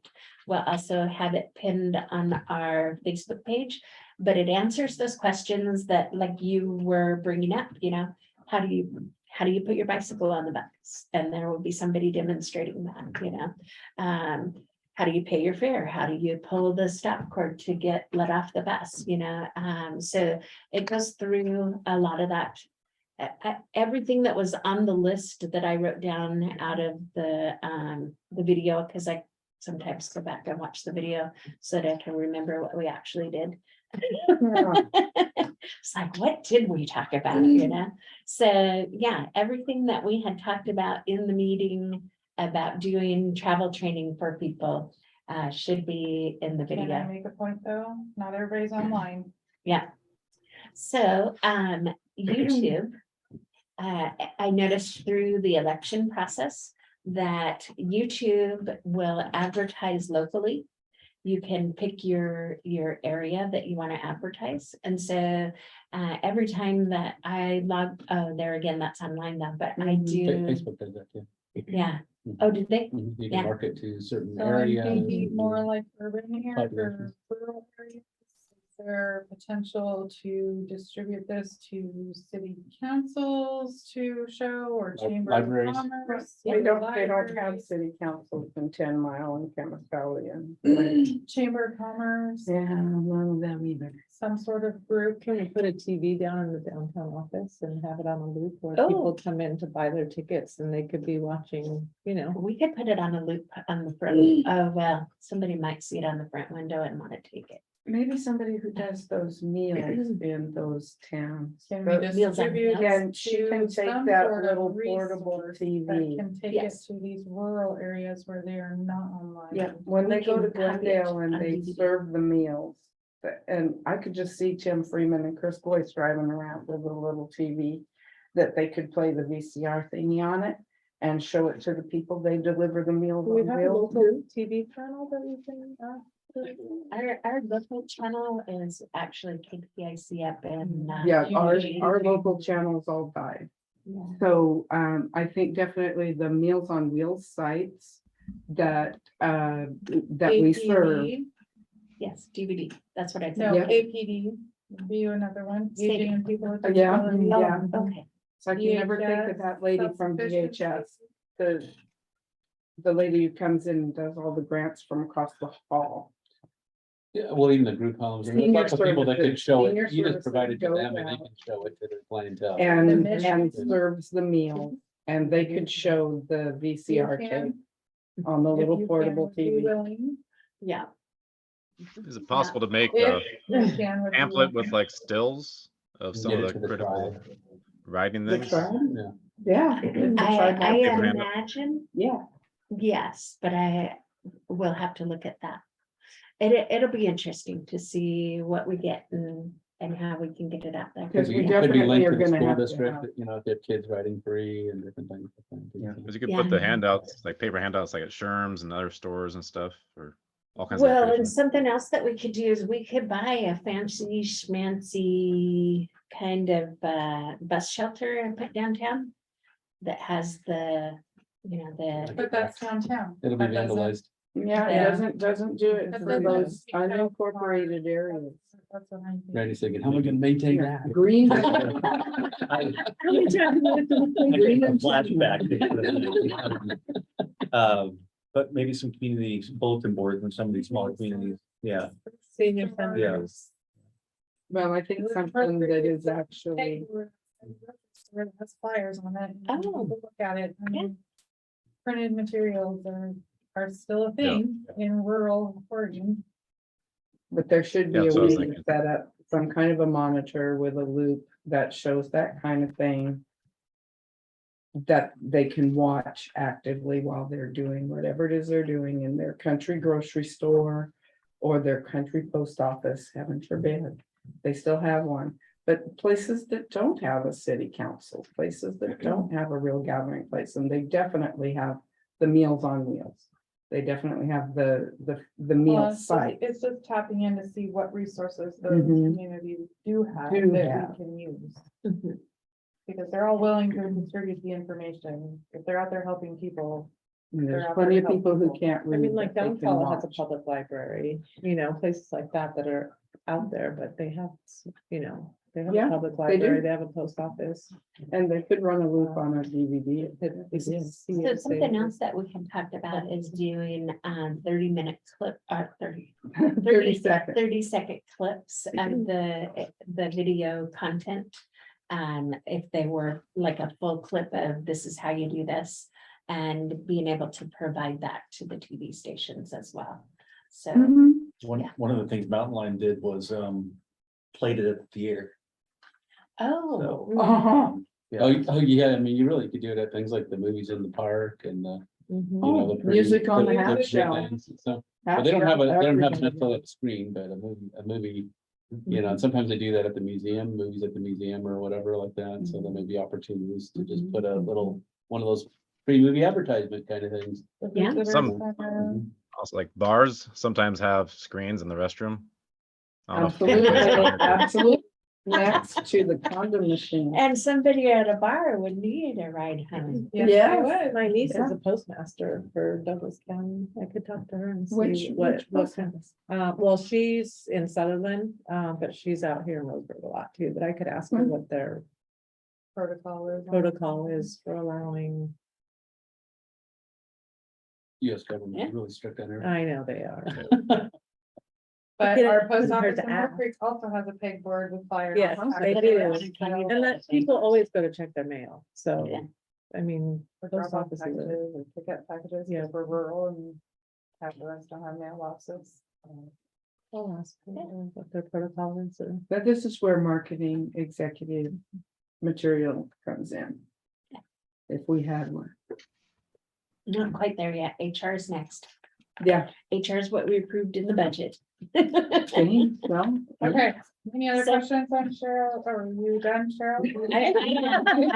we weren't anywhere near the end. I wanted to hear about the OTAA or Okay, CTAA. Oh, Go for it. CTAA, those are all of the classes that I went to. Mm-hmm. First day that I was there, walking down 4th Street and, looking at the way that bigger cities have set up open spaces that are closed off to vehicles and just able for people to be able to walk and conduct business. And I mean, there were restaurants and there's a stage set up in the middle of this one street, and they have like a vaulted a glass or something of that nature, it didn't seem to, it didn't magnify the heat, but it definitely provided some shade. And it was just nice to see that, but I ran into Julie Brown, so, yeah. Downtown Julie Brown? Yeah, and there we are And in what country was this? Louisville, Kentucky. Yeah. Oh, how's So Julie? she was good, very good. Did you go try White Castle while you were there? No, I saw it, but yeah. Yeah. no, what was it was Docks or Docks? There's some really good Doc. barbecue there though. Doc something, Dock Crows. Doc Cruz.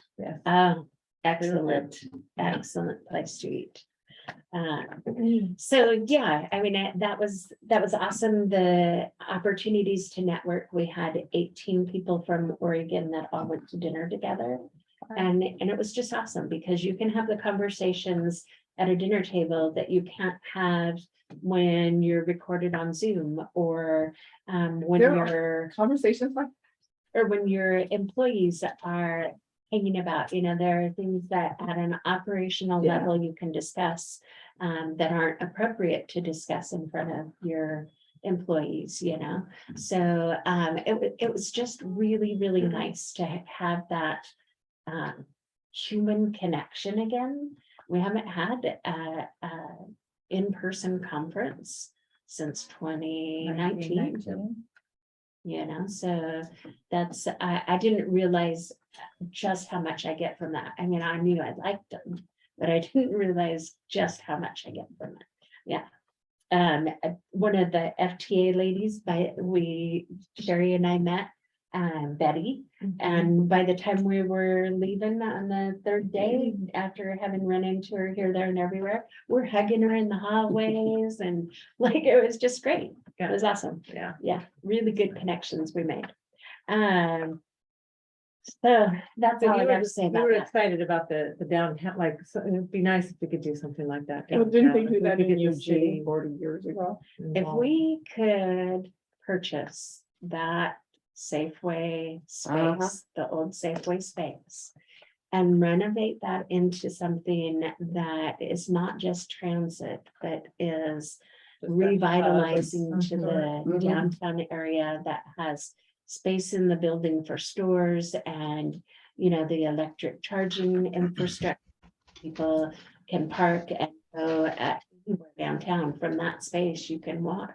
And that is what Anywhere. people have been dreaming about ever since we started this, was using the old Safeway Payless site as something like this. And I hear it all the time. Yeah, Good luck. Have you guys contacted Magnus Johansson at all? Oh, Magnus. Well, the Settlini's own the old Safeway. He doesn't own property, And I've had negotiations. with Now them. he knows how to swing a deal. Is Magnus still here? Yeah, he's still here. He's still renovating buildings downtown. Okay. Is he really? Yeah, Yeah, I've Settlini's spoken are with him. just impossible to work with. are they? Very, Who? very difficult. The people that down own, at yeah, the people that own it, that's what I've heard. Yeah, there's a doctor in California or something, retired doctor, I think. At least he used to be, that owns that Mhm. property. But we could send Magnus to talk to him. Magnus is, that's one of his hopes is to help that property be redeveloped. He's bringing a lot more housing He's a downtown. great dreamer and he does make things happen. So, yeah, that was something else that was brought to the forefront is, you know, we've been talking about needing a transit center downtown and, you know, something that is ADA accessible, which if we were to choose our block of where we have our bus stop now, we wouldn't be able to do it because it doesn't meet the ADA standards. It's too steep of an incline. Oh, yeah. The only reason we can remain there as we are is because, The one in Washington? We're grandfathered in. Yeah. Pre-ADA requirement. yeah. So, Okay. yeah, those are the kinds of just big picture things that, you know, they say if you dream it, you They know. will come.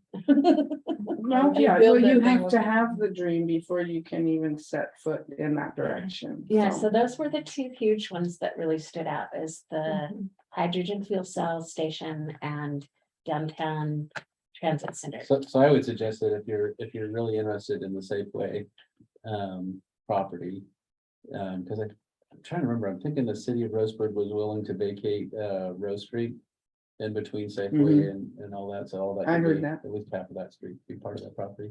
But you'd work with the city of Roseburg's urban renewal, I think in the Diamond Lake corridor, I think they added that piece in there. Oh, did they? I think so. I just Um, started, I was on the kickoff meeting for that, so. Yeah, Yeah. but if they, you know, if they didn't, it's right on the edge, and maybe that they could, but that would be, you know, partnering with the city of Roseburg to do some stuff there too, so the development costs, yeah, wouldn't all be on us. Yeah. That retaining wall kind of scares me. Oh, Want to custom police station, take a look at that? it's been there for a long, long time. Yeah. I mean, not as long as. But he doesn't some of have a those building on it places up anymore. on Main Street. Putting pressure down on that dirt. I see. That's your engineering mind coming to the fore. And let's talk about the 108 curve. So any other questions on the items I listed? Well, I wanted to know about what's a small system to do? Oh, for the NTD reporting. So, that was really a whole lot of, very dry, step-by-step. Here's how you open up the NTD program. Here's how you input this information. All stuff that I could teach somebody else how to do. So that was like the only presentation that I was disappointed in. Uh-huh. Yeah, because he didn't provide anything new. He didn't bring anything to the table that. No didn't already charisma, have. no magic, no vision. No. Okay, moving right along. Any other questions on Cheryl's reports? We're going to the ODOT update, Jennifer. Good evening. Let's see, update. We have the STIF guide for 23-25 is supposed to be coming out by the end of the month. They let us know last week. So that'll have the new information about the STIF combined, and how you put in projects. And then my understanding is that they're going to be having some trainings this summer for that. When you were talking about the hydrogen fuel cells, I put a note in the chat, but STIF discretionary is coming up this fall. Oh, So that's a great opportunity for projects that are pilot projects. So you might look at that, Cheryl, for even if you were just doing some investigative work, you know, looking at maybe a planner or somebody doing some kind of investigating to see if it's feasible, like a feasibility study. So that might be something for an STIF discretionary grant. And I know that we've granted up to, I think somebody got like an $800,000 grant one time. So there is money there. The other thing, we are coming out with the other grant, which is the 5311, the formula funds. There is going to be additional funding. We don't have an exact figure yet. Supposed to be coming out with estimates, I believe, at the end of the summer. So we'll know more about how much of an increase there will be to the 5311 formula. So that is something to look forward to. And I think, oh, and the agreements for the discretionary grants. We are short-staffed up in Salem. They have 2 new people that are starting in the next couple weeks. So I'm anticipating those being sent out soon. The statements of work have been done for about a month and a half, and we're just waiting for the analysts to create the agreements. But again, they've been really short-staffed up there. So hopefully soon. And then you'll get those agreements, and then you can start utilizing those funds. And I think that's all I have. thanks, Jennifer. Thank Any you, questions? Jennifer.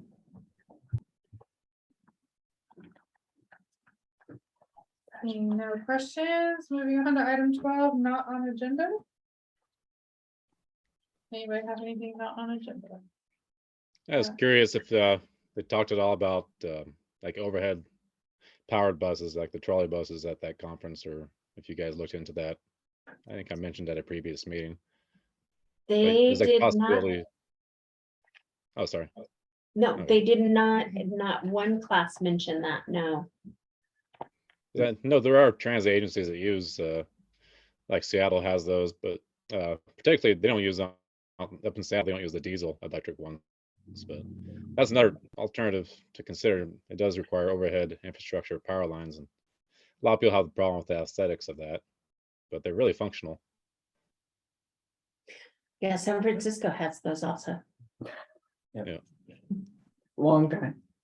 Yeah.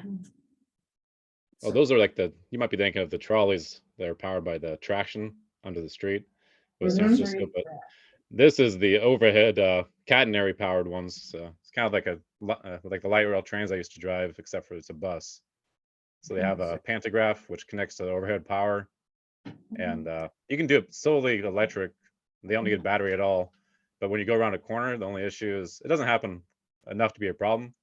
But you can going around a corner improperly, you can disconnect from the overhead power, and then you get tow trucked to get the bus back in the correct position.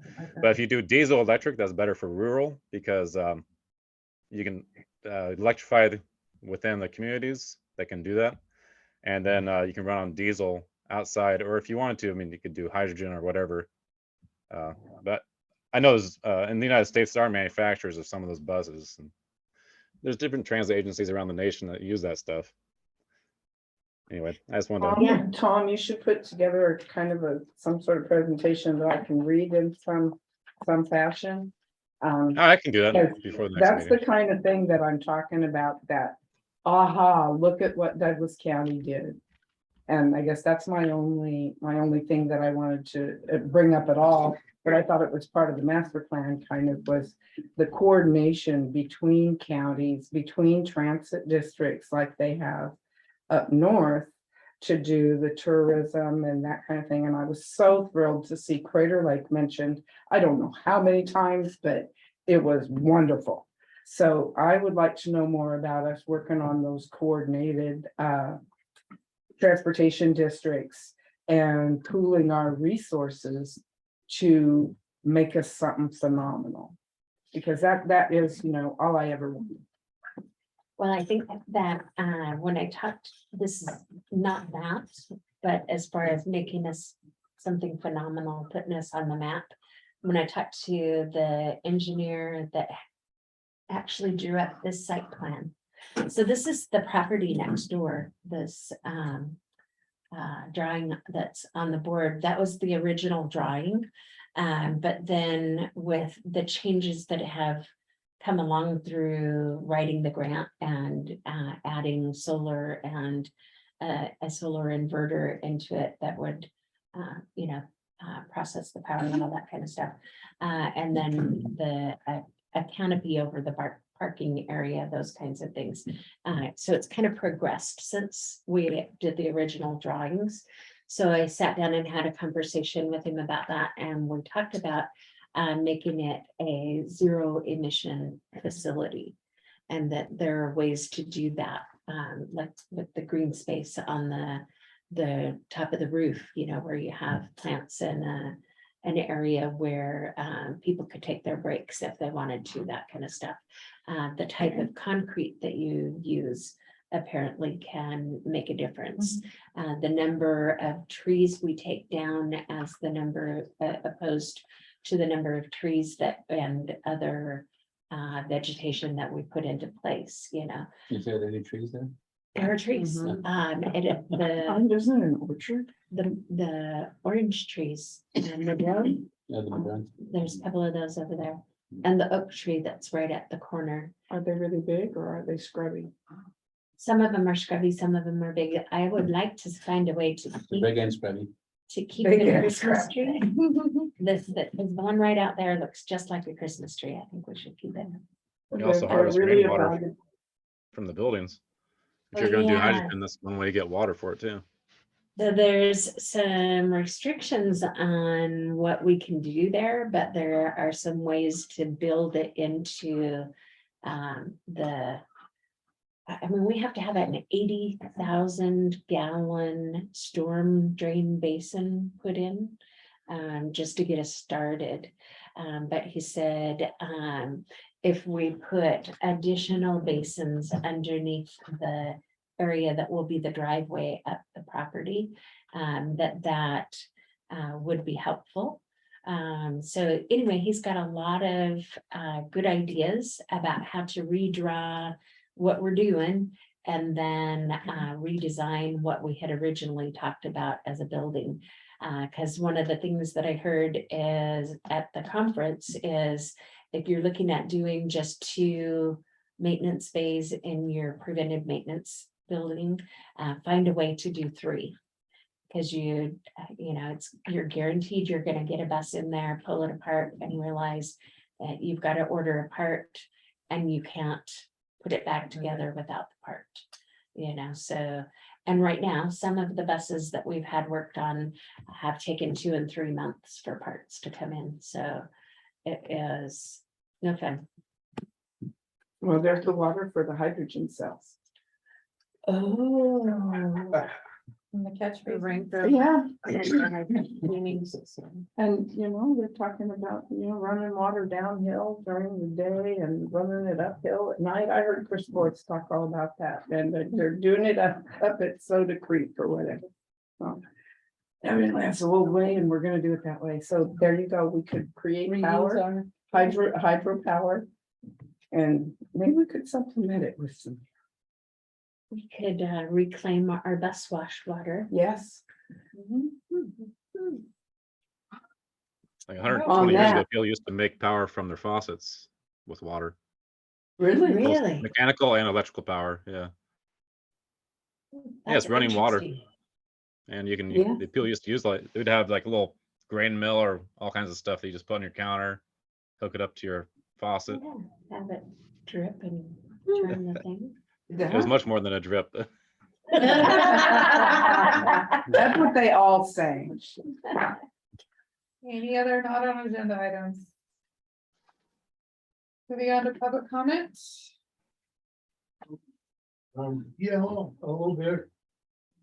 Are you seriously thinking about the chaos and Safeway as a area to develop? Because that's in the non-conforming area in the historic district in Roseburg. I am on the Historic Resource Review Committee, and I'm on my 4th year now. And so when they wanted to tear it down, we had to okay that. So that's something you have to think about when you're, how you go about it. You know, that's something you. Just one more step you have to go through. Do you think they wouldn't let us do it? I don't know, but it, No, they because wouldn't. it's Just have to meet the grandfathered in, architectural it standards. was there, for years, but it doesn't conform to everything else. It's not really historic. No, it's, yeah, but it's in a historic district. So we would need to make our building look historic. Could be. Oh, yeah, we use all the cement tree trunks. It's just Like they did architectural stuff. downtown. It could be sign, I mean, you can do all sorts of things that even outside to just explain something. Oh, yeah. You can mitigate in all sorts of different ways. I think it would just be really nice to have a public space. Absolutely. Probably, somewhere I still have that information there, and that would have the owners' names on it, so. If you're interested. Absolutely. I looked it up on the assessor's department website. It was on there too, for the county. Is it a corporation name or individual's name? Yeah, it was an individual. I looked this up a year and a half ago, but I believe it was, at the time, it was a doctor that lived in San Diego or something, like somewhere in Southern California. But yeah, it's not too hard to look it up on the assessor's website. It's not super, I mean, it's a little bit different than the normal address lookup because you don't put the whole address in there, just like the Yeah, street number and part of the name of the street. But yeah, it's publicly available information. Sometimes it goes to a corporation. Then when I looked it up, it went direct to an individual. But Any other public comment? Next up, agenda build. So we have bylaws review, officer elections. is Ron coming? Hmm? Ever again, is Ron, isn't that his name, our attorney? Yep. We go Because down. he seems to have So disappeared. everybody will need Okay. to. We had a question and we had a subcommittee and I haven't heard anything back. Since Mike threatened to sue us. Right? Did I miss? I was like, here last month. What the heck happened? For the question about you and Janice being on the board together. That Oh. Ron was going to check into that and you gave me the great information that anybody can run for the board. They don't even have to be in the state probably, right? There is no Look at requirement. our, Oh, they have to be in Oregon. you have to look at the formation, it's in Oregon.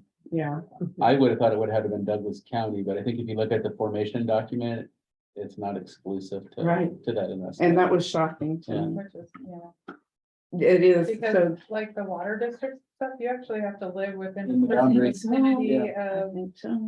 Yeah, but there was something, maybe it was even on the Douglas County, if you go to the Douglas County election site.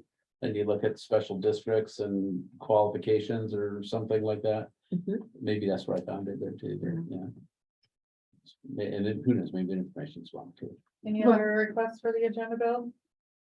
Just that, everybody will, Dan and I are gone. On July 11th. That's our next meeting, so So as we long as can- everybody else is here, that's fine. We can nominate you and elect you. No. Sure can. Yeah. In other words. Our vote is for status quo.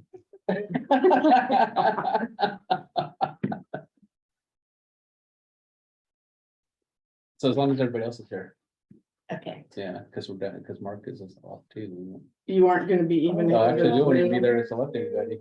That's right. So Everyone that's else is required to be here because that's the forum. right. Yeah. We've been Okay, camping- we've what been about camping the reservations. Zoom? Is he going somewhere like Costa Rica where there's spiders but no Zoom? I'm going to a place, yeah, that there is no Zoom, there's no internet, unfortunately. Corridor for. It is called it's called an Oregon State Park, but they never have internet. Service, yeah. Are you taking a gun? No, I'm just camping. Okay. Yeah. Why are you mine? How I go camping, I'm off grid. With or without a gun? I don't want to be off grid, but that seems like that's how state. Okay, so can we actually do anything on the 11th with Mark and Janice and what's his name, Tom? Yeah, because that's war. Okay, Forum. oh God. And really, Power. and really, we could provide our comments on anybody that we feel, if there's any issues or anything too, in terms of appointing somebody, I don't think they have to be here. Yeah, so then at least you guys have them, That would be helpful. if there's anything. And that's why we got them early. Are we good? So we're gonna ask Ron to be here. Janice and Mike will be gone. We can talk about Talk about us. it. Yeah. It'll be on recording. Don't worry. We'll be watching it as soon as we're back in service, or we're sitting out in the dock crabbing or something. Go down to the Forest Ranger Station. Okay, anything else? If I do some research, make a little presentation on that other bus system I was talking about, can I just do that on the Yes. agenda for the next time, or?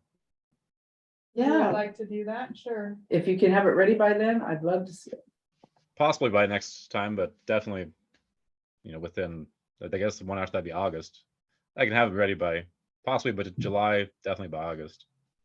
Let's put you down for August then. Okay, Oh, we're gonna keep the meeting as short as we can for July. We Because already have a lot Lord on there. knows. In addition to normal We do? business. Bylaws. Bylaws, are we gonna like look at them Line totally? by line. Because I know somebody, once I asked how many changes we could make to the bylaws. And then after I brought up the thing about Mike and Janice, there was a question like, how often do we want to change the bylaws? So, Well, I think it's in there that we have to review them. Once a year. Yeah. and so is this the annual one? Yeah, Yes. and then there's that discrepancy of the board vacancy. Yeah, well, that's what I thought we were gonna go over, and that was pretty That in specific. addition to anything else we want to change. Okey dokey. She's getting her red pen out. There we go. Hey, I don't think I use red. there's nothing else. We are adjourned.